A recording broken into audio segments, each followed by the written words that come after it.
ലഹരിക്കെതിരെ വിമുക്തി എന്ന ഒരു ആശയം മുന്നോട്ട് വെക്കുകയാണ്. അധ്യക്ഷ പ്രസംഗത്തിൽ ബഹുമാനായ എക്സൈസ് മന്ത്രി അതുമായി ബന്ധപ്പെട്ടുള്ള കുറേ കാര്യങ്ങൾ ഇവിടെ സംസാരിച്ചു കഴിഞ്ഞു. എങ്ങനെയാണ് ഇടപെടാൻ പോകുന്നത് എന്നതിനെക്കുറിച്ച് വ്യക്തമാക്കി കഴിഞ്ഞിട്ടുണ്ട്. ഇപ്പോൾ ആരോഗ്യമേഖലയിൽ ലഹരിക്കടിപ്പെട്ടു പോകുന്നവരെ മോചിപ്പിച്ചെടുക്കാനുള്ള ചില പ്രവർത്തനങ്ങൾ നടക്കുന്നുണ്ട്. അത് കൂടുതൽ വിപുലീകരിക്കാൻ ഉദ്ദേശിച്ചുകൊണ്ടുള്ള നടപ്പാക്കാൻ പോകുന്ന കാര്യങ്ങൾ ബഹുമാന്യായ ആരോഗ്യമന്ത്രിയും ഇവിടെ സംസാരിക്കാനിരിക്കുന്നുണ്ട്. നാം ശ്രദ്ധിക്കേണ്ട കാര്യം, പല വിധത്തിലുള്ള ലഹരിക്ക് അടിപ്പെട്ടു പോകുന്നവരുണ്ട്. അതിൽ നിയമവിധേയമായ പ്രവർത്തനത്തിലൂടെ ലഭിക്കുന്ന ലഹരി വസ്തുക്കളുണ്ട്. നിയമവിരുദ്ധമായി ലഭിക്കുന്ന ലഹരി വസ്തുക്കളുമുണ്ട്. ഇത് രണ്ടായാലും ലഹരി ആപത്തായിട്ടുള്ളതാണ് എന്ന് തിരിച്ചറിയേണ്ടതായിട്ടുണ്ട്. അപ്പം നമ്മുടെ ലോകത്തിലെ രാഷ്ട്രങ്ങളെ എടുത്താൽ ചില രാജ്യങ്ങളെ ആ രാജ്യങ്ങളുടെ പുരോഗതിയെ തന്നെ പ്രതികൂലമായി ബാധിക്കും തരത്തിൽ മയക്കുമരുന്ന് അതിൻ്റേതായ വിപണി ശക്തിപ്പെട്ടു വന്നിട്ടുണ്ട്. മയക്കുമരുന്നുമായി ബന്ധപ്പെട്ട് ലോകത്ത് തന്നെ അതിശക്തമായ മാഫിയ പ്രവർത്തിക്കുന്നുണ്ട്. ആ മാഫിയ നമ്മൾ കേട്ട് ശീലിച്ച മാഫിയെ പോലുള്ളതല്ല. നമ്മളിവിടെ എല്ലാവരെയും മാഫിയ എന്ന് വിളിക്കാറുണ്ട്. എന്നാൽ അതല്ല ഡ്രഗ്സ് മാഫിയ. അവർ ചില രാജ്യങ്ങളിലുള്ള ഗവൺമെൻറ്റുകളെക്കാളും ശക്തമാണ്. അത്തരത്തിലുള്ള ചില മാഫിയകൾ ലോകരംഗത്ത് പ്രവർത്തിക്കുന്നുണ്ട്. ഇത് നാം ശ്രദ്ധിക്കേണ്ടതായിട്ടുണ്ട്. ഇത് മനസ്സിൽ വെച്ചുകൊണ്ട് വേണം നമ്മുടെ നാടിൻ്റെ അവസ്ഥയെക്കുറിച്ച് ചിന്തിക്കുന്നത്. നമ്മുടെ നാട്ടിലെ കുടുംബങ്ങൾ പഴയ കാലത്തുള്ള രീതിയിലല്ല ഇപ്പോൾ കുടുംബ വ്യവസ്ഥ തന്നെ നിലനിൽക്കുന്നത്. പണ്ടാണെങ്കിൽ കൂട്ടുകുടുംബമാണ്, ഒരുപാട് ആളുകൾ ഒന്നിച്ച് താമസിക്കുന്നതാണ്. പിന്നെ അത് അണുകുടുംബത്തിലേക്ക് മാറി. ഒറ്റ വീടും ഒരു ഫ്ലാറ്റും എന്ന നിലയിലേക്കൊക്കെ നമ്മുടെ നാട് മാറുന്ന നില വന്നു. ഇത് താമസ സ്ഥലത്തിൽ മാത്രമല്ല, നമ്മുടെ ഭക്ഷണ രീതികളിലും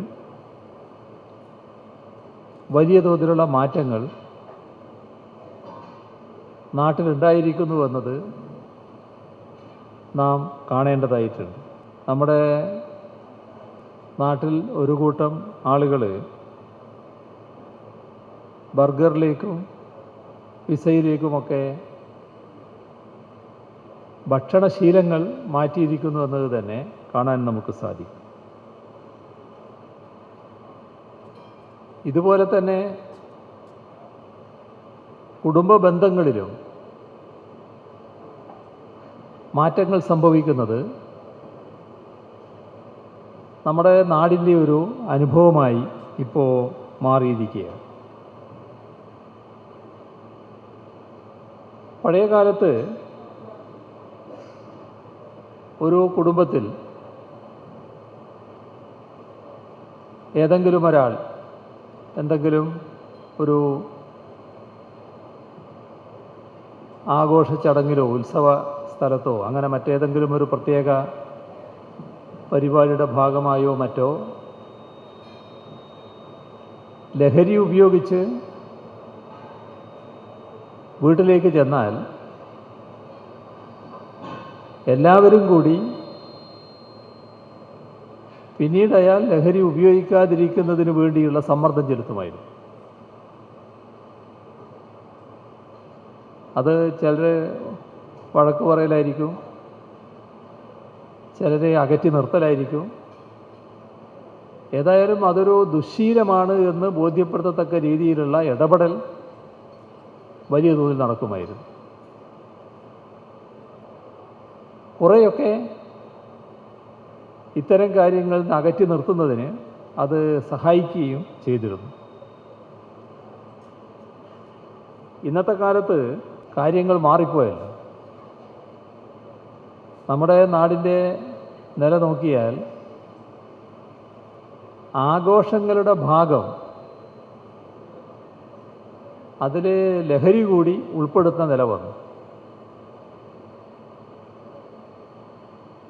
നമ്മുടെ പലയിടങ്ങളിലും ഇപ്പോഴും ഈ കല്യാണത്തിനൊക്കെ ഭക്ഷണം പാകം ചെയ്യുന്ന കാറ്ററിങ്ങിന് കൊടുക്കുന്നതല്ല, ഭക്ഷണം പാകം ചെയ്യുന്നതിന് ആളുകൾ വന്ന് പാകം ചെയ്യും. അപ്പോൾ അങ്ങനെ പാകം ചെയ്യുന്നവർ ഇതിൻ്റെ ലീസ്റ്റ് ഇടും, സാധനങ്ങൾ ഇന്നതൊക്കെ വാങ്ങണമെന്ന്. അങ്ങനെ ലീസ്റ്റ് ഇട്ട് വരുമ്പോൾ അവസാനം ഇത്ര കുപ്പി എന്നെഴുതിയിട്ടുണ്ടാവും. അപ്പം അതൊരു പതിവായിട്ട് മാറുകയായിരുന്നു. ഇതിൻ്റെ ഭാഗമായിട്ടുള്ള പ്രശ്നങ്ങൾ പല സ്ഥലങ്ങളിലും ഉണ്ടായപ്പോൾ ചിലയിടത്ത് നാട്ടുകാർ തന്നെ ഒന്നിച്ചുകൂടി ഇനി ഇത്തരം കല്യാണങ്ങളും മറ്റും നടക്കുന്ന സ്ഥലത്ത് മദ്യപാനം ഒഴിവാക്കേണ്ടതാണ് എന്ന ഒരു സാമൂഹ്യ നിയന്ത്രണം കൊണ്ടുവരാൻ തയ്യാറായി.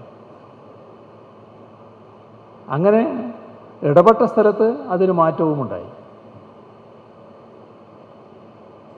അപ്പം നമ്മുടെ സമൂഹത്തിൽ ഇതിൽ വലിയൊരു തെറ്റില്ല എന്നൊരു ബോധം വളർന്നു വരുന്നു. പഴയ കാലങ്ങളിലെടുത്താൽ, ഇപ്പം ഞങ്ങളെയൊക്കെ ചെറുപ്പകാലത്തെടുത്താൽ പുകവലിക്കുന്നവരായിരുന്നു കൂടുതൽ കുട്ടികളെ കൂട്ടത്തിൽ. മിക്കവാറും ആളുകൾ പുകവലിക്കുന്നവരായിരുന്നു. എന്നാൽ ഇപ്പം നമ്മളെടുത്താൽ കുട്ടികളെ കൂട്ടത്തിൽ പുകവലിക്കുന്നവർ അങ്ങനെ അധികമില്ല. ഇതെങ്ങനെ വന്നതാണ്? സ്വയമേ വന്നതല്ല, ഇതിനെതിരെയുള്ള വലിയൊരു ബോധവൽക്കരണ പ്രക്രിയ നടന്നു. അതിൻ്റെ ഫലമായി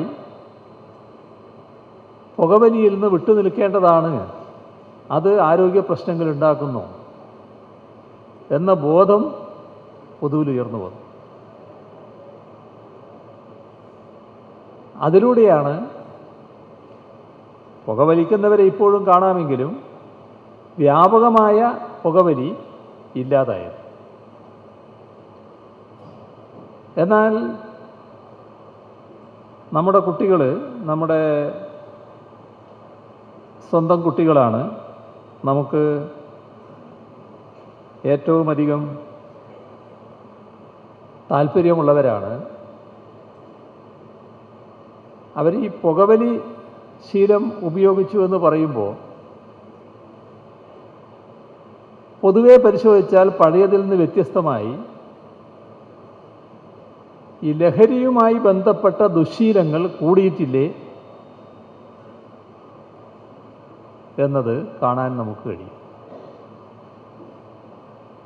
നല്ലതുപോലെ കൂടിയിരിക്കുന്നു എന്നതാണ് വസ്തുത. ഒരു 50 ലക്ഷത്തോളം കുട്ടികൾ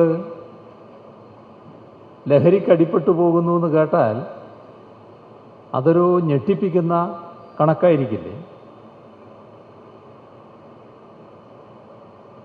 അതേത് ലഹരിയാ? അവിടെയാണ് മയക്കുമരുന്ന് കടന്നു വരുന്നത്. മയക്കുമരുന്ന്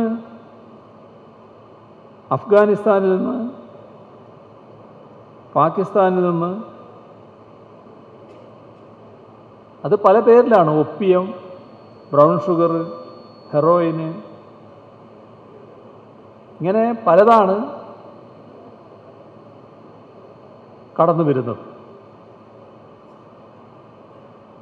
അതുപോലെ തന്നെ മറ്റു പല രാജ്യങ്ങളിൽ നിന്നുമുള്ള മയക്കുമരുന്നും നമ്മുടെ രാജ്യത്തേക്ക് കടന്നു വരുന്നുണ്ട്. വളരെ അകലെയുള്ള രാജ്യങ്ങളിൽ നിന്നുള്ള മയക്കുമരുന്നും കടന്നു വരികയാണ്. ഇത് കടന്നു വന്ന് ഈ രാജ്യം വഴി പുറത്തു പോകുന്നതുകൊണ്ട്, ഇങ്ങോട്ട് വരുന്നതുകൊണ്ട്, ഈ രാജ്യം വഴി പുറത്തു പോകുന്നതുമുണ്ട്. ഇപ്പം നമ്മുടെ രാജ്യത്തെ ഒരു സംസ്ഥാനം എടുത്താൽ ആ സംസ്ഥാനത്ത്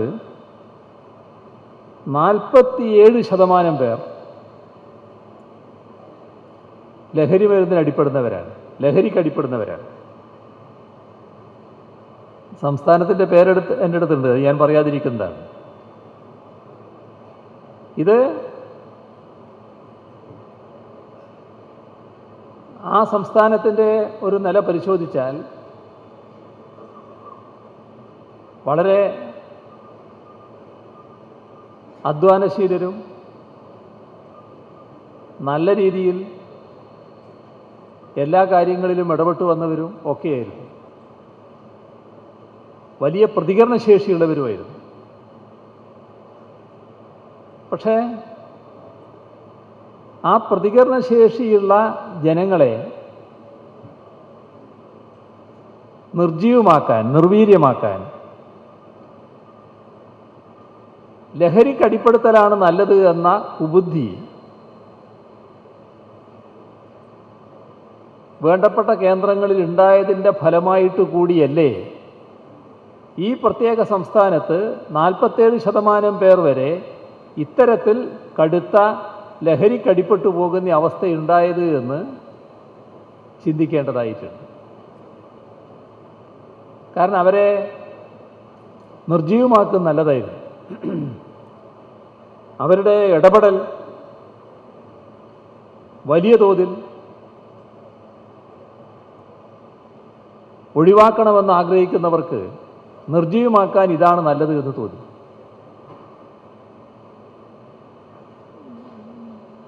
നമ്മുടെ കേരളത്തിലും കഴിഞ്ഞ 10 വർഷക്കാലത്തെ അനുഭവമെടുത്താൽ ലഹരി ഉപയോഗം വർദ്ധിച്ചു വരികയാണ്.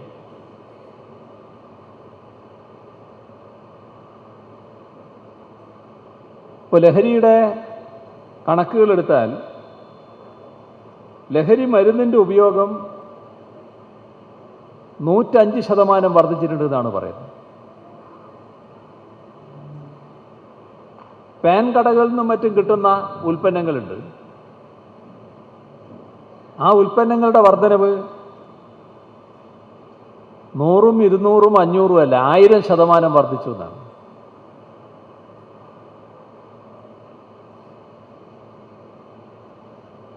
അപ്പോൾ നമ്മുടെ കേരളത്തിലേക്ക് വലിയ തോതിലാണ് ഇത് കടന്നു വരുന്നത്. ഇവരെ ലക്ഷ്യമിടുന്നത് പ്രധാനമായും കുട്ടികളെയാണ്. കുട്ടികളാണ് ഭാവിയുടെ ഏറ്റവും കരുത്തുറ്റ വാഗ്ദാനങ്ങൾ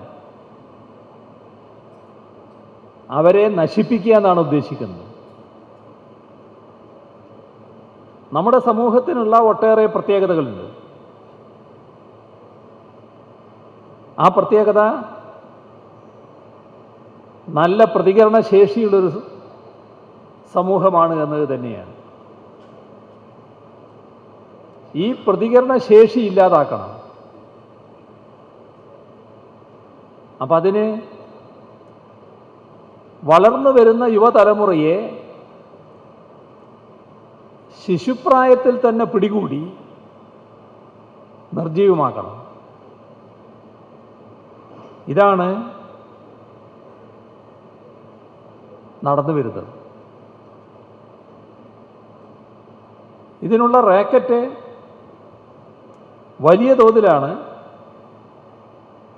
നമ്മുടെ നാട്ടിൽ പ്രവർത്തിക്കുന്നത്. ഇതിൽ എക്സൈസ് ഡിപ്പാർട്ട്മെൻറ്റ്, പോലീസ് ഡിപ്പാർട്ട്മെൻറ്റ് എല്ലാം ഇടപെട്ട് ചാർജ് ചെയ്തിട്ടുള്ള കേസുകളുടെ എണ്ണം നോക്കിയാൽ തന്നെ അതൊക്കെ വലിയ തോതിലാണ് എന്ന് കാണാൻ നമുക്ക് കഴിയും. പലതരത്തിലാണ് ലഹരി വസ്തുക്കൾ എത്തിക്കുന്നത്. കുട്ടികൾക്ക് പെട്ടെന്ന് വാങ്ങാൻ തോന്നുന്ന തരത്തിലുള്ള പല രീതികളുണ്ട് എന്നാണ് പറയുന്നത്. പുതിയ പുതിയ കാര്യങ്ങളും കടന്നു വരുന്നുണ്ട്. ഒരുപാട് അതുമായി ബന്ധപ്പെട്ട വിവരങ്ങൾ ഈ അടുത്ത കാലത്ത് പുറത്തു വന്നിട്ടുണ്ട്. ലഹരിയാണ് എന്ന് തോന്നാത്ത ഉപയോഗിക്കാൻ പറ്റുന്ന വസ്തുക്കൾ, സ്പ്രേ, പെർഫ്യൂം, ഇതെല്ലാം ലഹരിക്ക് വേണ്ടി ഉപയോഗിക്കുന്ന നിലയിലേക്ക് കാര്യങ്ങൾ എത്തിയിട്ടുണ്ട്. മിഠായി കുട്ടികൾക്ക് നല്ല രുചികരമായ സാധനമാണ്. പക്ഷേ ലഹരി ഉണ്ടാക്കുന്ന വിവിധതരം മിഠായികൾ നമ്മുടെ നാട്ടിലേക്ക് എത്തിയിട്ടുണ്ട്. പിന്നെ സിഗരറ്റ് ഉപയോഗിക്കുന്നവർക്ക് അതിനോടൊപ്പം ലഹരി കൂടി കിട്ടാൻ പറ്റുന്ന തരത്തിലുള്ള മനോഹരമായ സിഗരറ്റുകളും മാർക്കറ്റിൽ എത്തിക്കുന്നുണ്ട്. ലഹരി ഉപയോഗിച്ചു തുടങ്ങുക ഒരു സാധാരണഗതിയിലുള്ള ഒരു ഔത്സുക്യം, ഒരു ആകാംക്ഷ അതിൽ നോക്കിയാണ്. ഒന്ന് രുചിച്ചു നോക്കാം എന്ന മട്ടിൽ രുചിച്ചോ, പിന്നെ മെല്ലെ മെല്ലെ അതിനടിമയാവുക. അടിമയായിപ്പോയാലോ ആ കുട്ടിയുടെ ജീവിതം, ഭാവി ജീവിതം തന്നെ തകർന്നു പോവുക. ഒരു ഭ്രാന്തമായ അവസ്ഥയിലേക്കാണ് ആ ലഹരിക്കടിപ്പെട്ട മനുഷ്യനെത്തുന്നത്. സാധാരണ നിലക്കുള്ള ഒരു മനുഷ്യനെ ആവില്ല. ശരിയായ ഉന്മാദം, അതിൻ്റെ ഭാഗമായി നടന്ന കാര്യങ്ങൾ. എറണാകുളത്ത് ഒരു കൊലപാതകം നടന്നപ്പോൾ, ഇപ്പോൾ ഈ സ്ഥാനത്തിരിക്കുമ്പോഴല്ല, അതിനു മുൻപ് തന്നെ ഒരു കൊലപാതകം നടന്നപ്പോൾ ആ കുടുംബത്തെ കാണാൻ വേണ്ടി ഞാൻ പോയിരുന്നു. കൊന്നവനാരാ? അവിടെ തന്നെ ഉള്ളയാളാണ്, ആ പ്രദേശക്കാരനാണ്. ഈ ചെറിയ കുട്ടി അതിലെ നടന്നു പോവുകയാണ്. ഒരു കാര്യമില്ല ആ കുട്ടിയെ ആക്രമിക്കേണ്ടത്, കൊല്ലേണ്ടത്. പക്ഷേ ഇയാളുടെ ഉന്മാദാവസ്ഥ മറ്റൊരു കാരണം ആർക്കും പറയാനില്ല, ഈ കുടുംബത്തിനും പറയാനില്ല. എന്തെല്ലാം സംഭവങ്ങൾ, എന്തെല്ലാം കാര്യങ്ങൾ. ഇതൊക്കെയാണ് ലഹരിക്കടിപ്പെട്ടാൽ ഉണ്ടാകുന്ന കാര്യങ്ങൾ. ഇതിൻ്റെ ഏറ്റവും മൂർധന്യ അവസ്ഥയാണ് മയക്കുമരുന്നിൻ്റെത്. എന്നാൽ മദ്യം അമിതമായി കഴിക്കുന്നവരിലും ഇതേ രീതിയിൽ തന്നെയുള്ള അപകടാവസ്ഥകൾ കാണാൻ നമുക്ക് കഴിയും. അപ്പോൾ ലഹരിയിൽ നിന്ന് വിമുക്തമാവുക എന്നത് ഏറ്റവും പ്രധാനമാണ്. ലഹരി മാഫിയ, ഇതിനെതിരെ നാടും ജനങ്ങളുമാകെ ഉണർന്നു പ്രവർത്തിക്കേണ്ടതായിട്ടുണ്ട്. കുട്ടികളുടെ കാര്യത്തിൽ പ്രത്യേകം ശ്രദ്ധിക്കണം. ഇന്നത്തെ കാലത്ത് എല്ലാവർക്കും വലിയ തിരക്കാണ്. വീട്ടിൽ ചെറിയ കുഞ്ഞുങ്ങൾ, ആ ചെറിയ കുഞ്ഞുങ്ങൾക്ക് അവരാഗ്രഹിക്കുന്നത് അല്പം സ്നേഹം കിട്ടലാണ്. സ്നേഹം കൊടുക്കേണ്ട അമ്മയോ അച്ഛനോ വീട്ടിൽ അതിന് നേരമില്ലാത്തവരായാൽ കുട്ടിയുടെ മാനസികാവസ്ഥയിൽ വലിയ മാറ്റം വരും. ഇപ്പോഴത്തെ കാലത്ത് മൊബൈൽ ഫോൺ കൂടി വന്നതോടെ ചില അമ്മമാരായാലും അച്ഛന്മാരായാലും ഈ മൊബൈലിൽ തന്നെ നോക്കി നിൽക്കുന്നൊരവസ്ഥയുണ്ട്. പല കാര്യങ്ങൾ അതിനകത്തുണ്ടല്ലോ. അവർക്ക് സംസാരിക്കാനേ നേരമുള്ളൂ, അല്ലെങ്കിൽ ഇതുമായിട്ട് ഇടപെടാനേ നേരമുള്ളൂ. കുട്ടിയുടെ കൂടെ സമയം ചെലവഴിക്കാൻ നേരമില്ല. അപ്പോൾ കുട്ടിയൊരു ആകെ കുടുംബം ചെറുതല്ലേ, അധികം വലുതല്ലല്ലോ. കുട്ടി വലിയ ഏകാന്തതയിലേക്ക് പോവുകയാണ്. എപ്പോഴും കുട്ടികളിലൊരു കണ്ണ് വേണം. അവരെ സ്നേഹത്തോടെ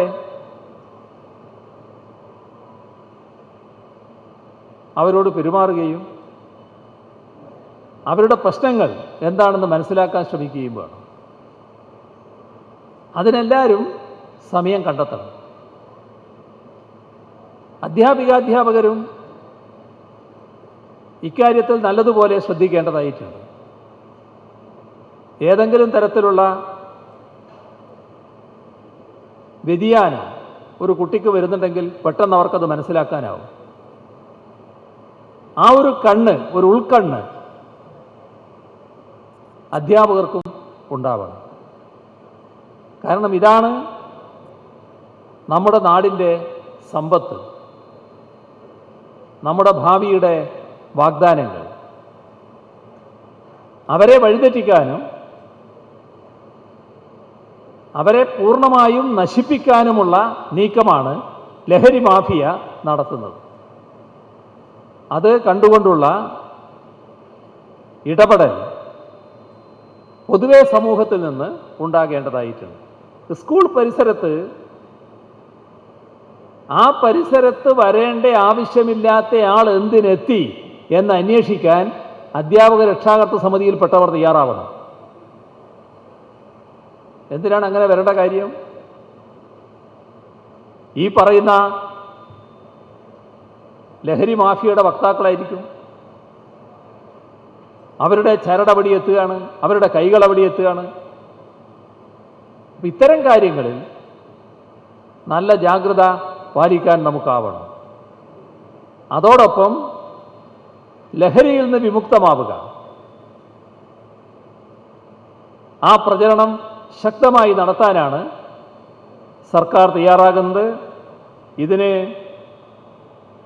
എക്സൈസ് വകുപ്പ് ഫലപ്രദമായി നേതൃത്വം കൊടുക്കാനാണ് തയ്യാറായിട്ടുള്ളത്. അതിൻ്റെ ഭാഗമായി നല്ല ഇടപെടൽ നമ്മുടെ സമൂഹത്തിലാകെ ഉണ്ടാകും എന്ന് തന്നെയാണ് പ്രതീക്ഷിക്കുന്നത്. തികഞ്ഞ സന്തോഷത്തോടെ ഇന്നത്തെ നമ്മുടെ സമൂഹത്തിന് ഒഴിച്ചുകൂടാത്ത ഒരാവശ്യമായി മാറിയിട്ടുള്ള ഈ കടമ ഏറ്റെടുക്കാൻ തയ്യാറായ എക്സൈസ് വകുപ്പിനെ അഭിനന്ദിച്ചുകൊണ്ട് ഈ വിമുക്തിയുടെ ഉദ്ഘാടനം നിങ്ങളെല്ലാവരുടെയും അനുമതിയോടെ നിർവഹിച്ചതായി അറിയിച്ചുകൊണ്ട് അവസാനിപ്പിക്കുന്നു. നിങ്ങൾക്കെൻ്റെ സ്നേഹാഭിവാദനം.